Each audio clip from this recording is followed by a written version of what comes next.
Hey there Cosmic Warriors, and welcome back to my Mars series.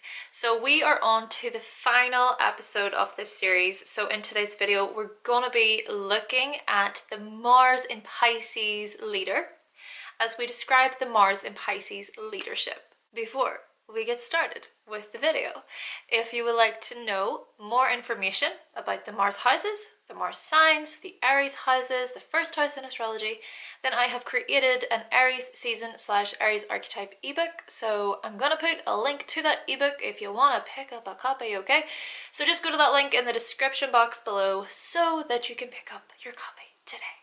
Alright, so with all of those introductions out of the way, Mars in Pisces, let's do this.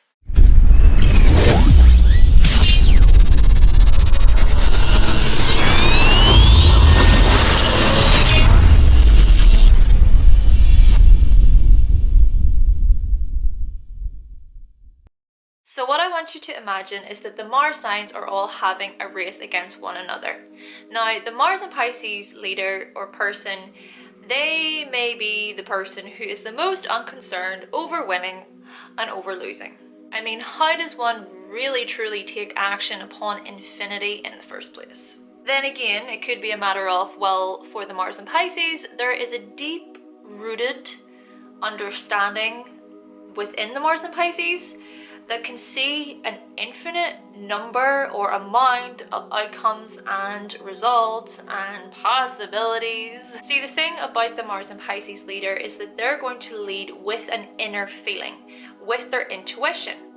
So it could be that they have a feeling, for example's sake here, that they should or they shouldn't compete in that particular race or within that competition.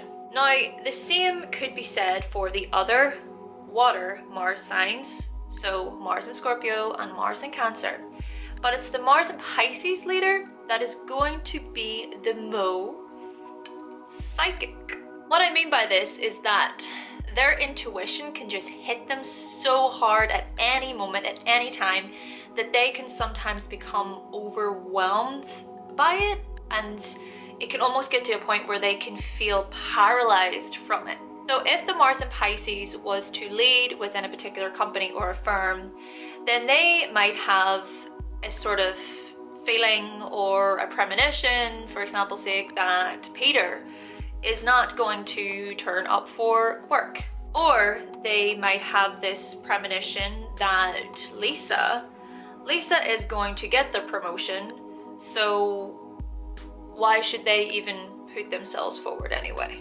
However, what the Mars and Pisces leader is also coming to realize is that just because they have a feeling about something, it doesn't necessarily mean that they don't have to take action. And what I mean by this really is that, well, the Mars and Pisces, they can still go for a promotion. So if we were to take this example sake of, Lisa's going for the promotion and then Mars and Pisces going for the promotion, Mars and Pisces has a feeling of, oh, well, Lisa's going to get it anyway, so there's no point in me going for it. But if they want that promotion, right, it's still about them realizing that by them putting themselves forward for that promotion in the first place, they might actually change the outcome. They might actually change that premonition. It's also saying that the future, okay, so having these premonitions or having these feelings, these intuitive hits about the future, well, the future, it's subject to change. For example, right, you could just decide right off the bat that you want to stop smoking. Let's say you're a smoker.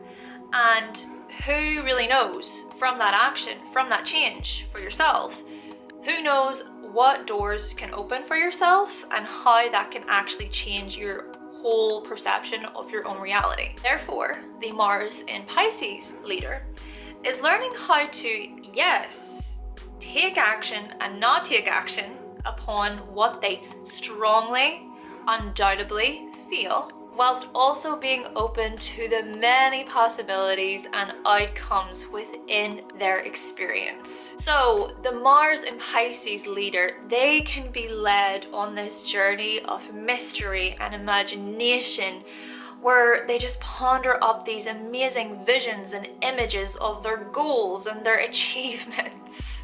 Then again, it could also be this same approach that can create indecision for the Mars and Pisces leader.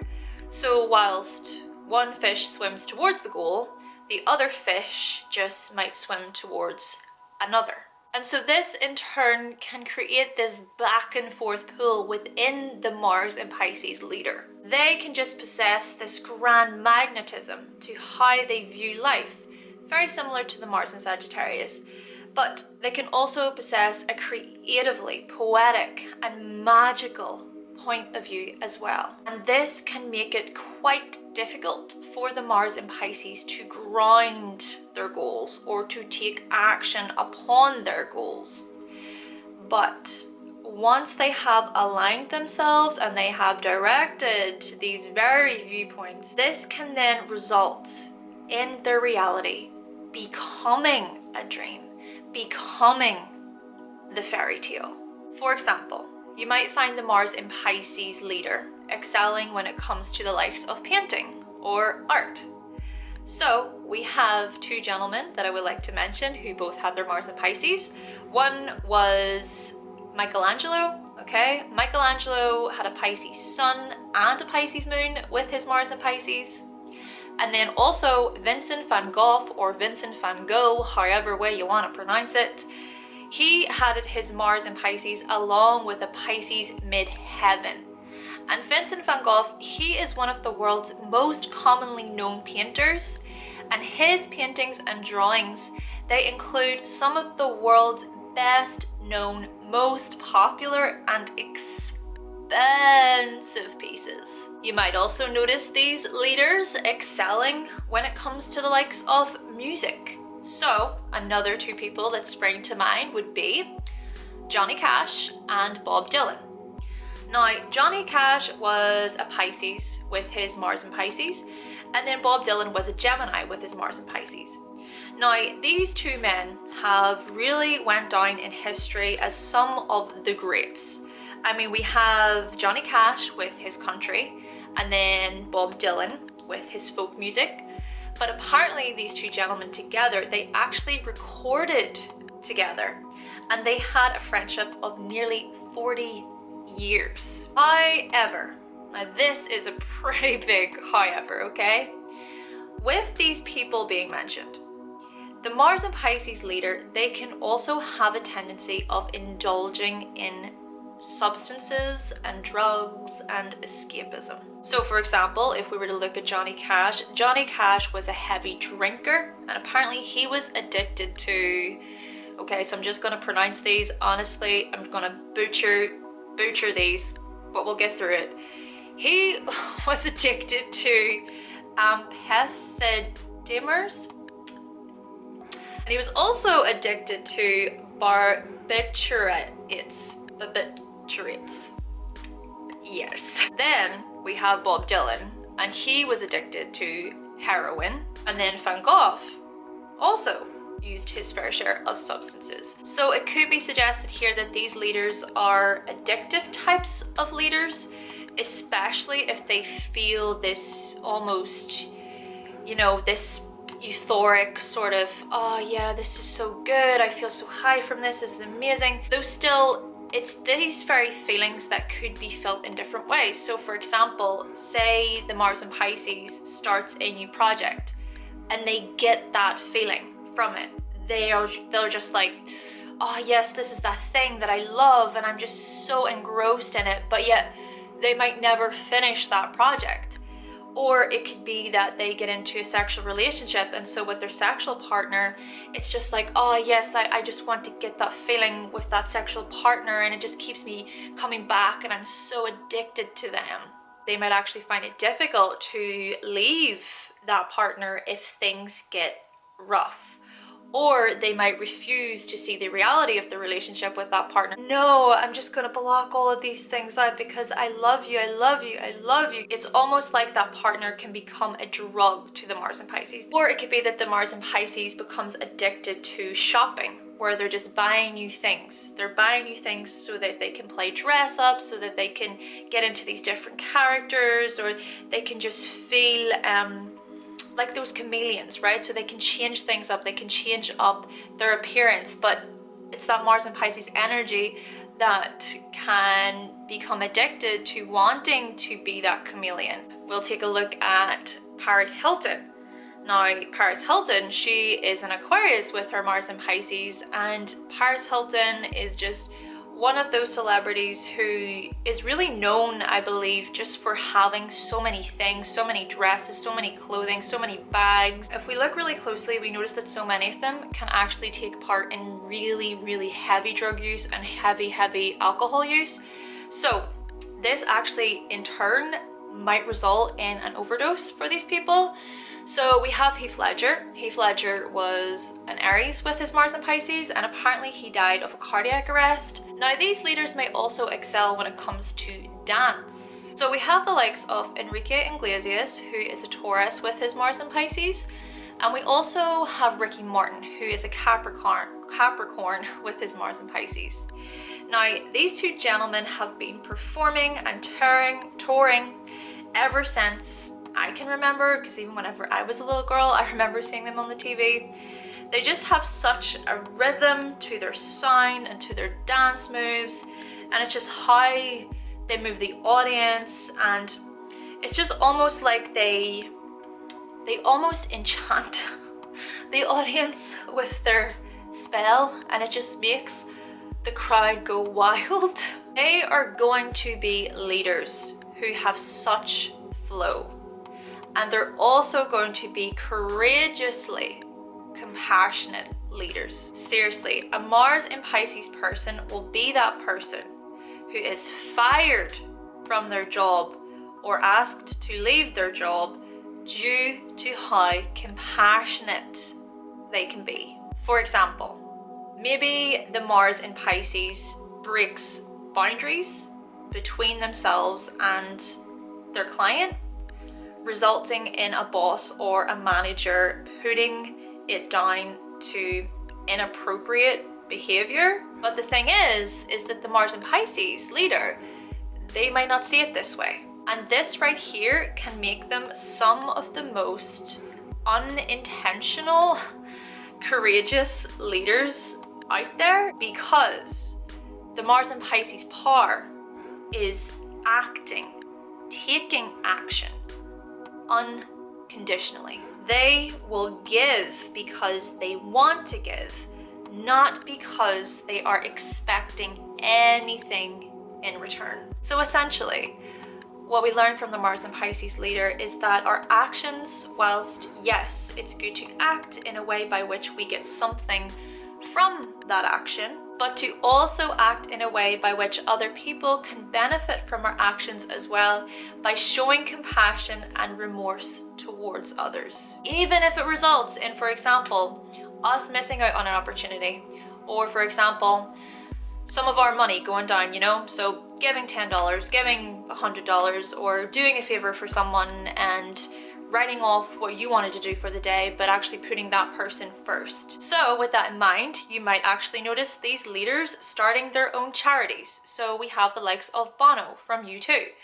Bono is the co-founder of a charity called One Campaign, where they fight against extreme poverty. And then we also have Elton John, who started the Elton John Charity Trust to make contributions outside of the world of HIV and AIDS.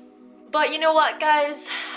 These leaders as well, they just might excel when it comes to using their feet. Yes, keeping in mind that Pisces rules the feet. We can name two people here with their Mars in Pisces. First off, we've got David Beckham, who's a Taurus with his Mars in Pisces, who is of course a football player or a soccer player. And then we also notice how Lewis Hamilton, who is a Capricorn with his Mars in Pisces, who is a Formula One driver, competitor. You might even notice these leaders excelling when it comes to film and fantasy, where they are great at just getting into different characters and roles. They might enjoy the beauty just found in the make-believe We can look at John Cena, okay? Keeping in mind that wrestling, this type of wrestling anyway, it is staged wrestling, and I remember I used to watch wrestling when I was younger. I used to believe it. I really thought it was real, and then I discovered, oh my gosh, they're all just acting. It's not real. The Mars and Pisces leader just might love the thought of having a stage name or trying out new styles and approaches towards achieving their goals. Though, when it comes to the ladies, okay, so we'll take a look at Carrie Fisher. Carrie Fisher, of course, she is widely known for her part as Princess Leia in Star Wars. And if we take a look at Sarah Michelle Gellar, she is known as Buffy the Vampire Slayer. And the last person that I really want to mention here with the Mars and Pisces leader is none other than Marilyn Monroe. Now, the interesting thing about Marilyn Monroe is that, yeah, she was that bombshell, that sex symbol. She was every man's fantasy. She was in all those movies, and she was just this essence of beauty. What's interesting about this is that Marilyn Monroe, she also had Neptune in the first house, but then the Mars and Pisces energy was in her 8th house, okay? So with that in mind, of course, Marilyn Monroe, she died of an overdose. So we were mentioning earlier with Heath Ledger and everything else, and with drugs, and with overconsumption and with addictions. Yeah, Marilyn Monroe seemed to have gotten herself into that really seclusive, you know, closed, dark place where, yeah, sure, up front it seemed like she was every person's fantasy, but yet it was through that fantasy that just could have resulted in her becoming almost lost. Because the thing is that with the Pisces energy is that we can project our own fantasies, our own perceptions onto other people, and we can almost want to mold those people into our own ideals of what we believe and what we think. But the thing about Marilyn Monroe is that the lines were blurred. The lines got so blurred between herself, so her being her, and the fantasy, this fantasy of what others just placed on her. And so I think through that molding of the fantasy with herself, with her own sort of self-identity, it sort of consumed her. So what is important to keep in mind with the Mars and Pisces leader is that it's about them having the courage to listen to their inner voice, listen to their inner guide, to tune into their emotional responses and psychic pings that they receive from the universe. So it's really about them paying attention to their spiritual essence and to direct their lives accordingly to what spirit is telling them about their path and their actions and their journey. You know what? Just to end this on a really positive note and a really strong note is that the Mars and Pisces leaders, they can excel when it comes to healing. So you might find them becoming Reiki masters. You might find them becoming guidance counselors. They may get involved with different spiritual practices to really help encourage other people and also to help encourage themselves. It's just really important for them to create boundaries, healthy boundaries between themselves and between others, but to also acknowledge that through the dissolving of the boundaries, that in itself too can also be one of their strengths. Overall, the Mars in Pisces leader is going to be a highly empathetic, compassionate, and psychic leader. And whilst, yes, the lines can be blurred between them and others, and they can also indulge in their addictive tendencies, but when that Mars in Pisces leader directs their energy with compassion, but also with boundaries, well, it just might result in a leader who becomes one of the greats. Okay then, Cosmic Warriors, so that concludes the Mars in Pisces leader as we describe the Mars in Pisces leadership. So with all that being said, that is the completion of the Mars leadership sign series. Yay, that's awesome. I just want to say thank you so much to all of you who have kept up with this series. If this is the only video you're watching, or you've watched all of them or a few of them, whatever, thank you for tuning in. It's been really fun. It was definitely a different strategy, and I'm just really happy to be actually like coming from a place of deeper understanding through practicality and through real life examples. With all that in mind, thank you so much for watching, thank you for subscribing, and of course, if you would like to see more videos from myself and you have not yet subscribed, then go right ahead. What you waiting for? Click that subscribe button. And I will be back with another video very soon.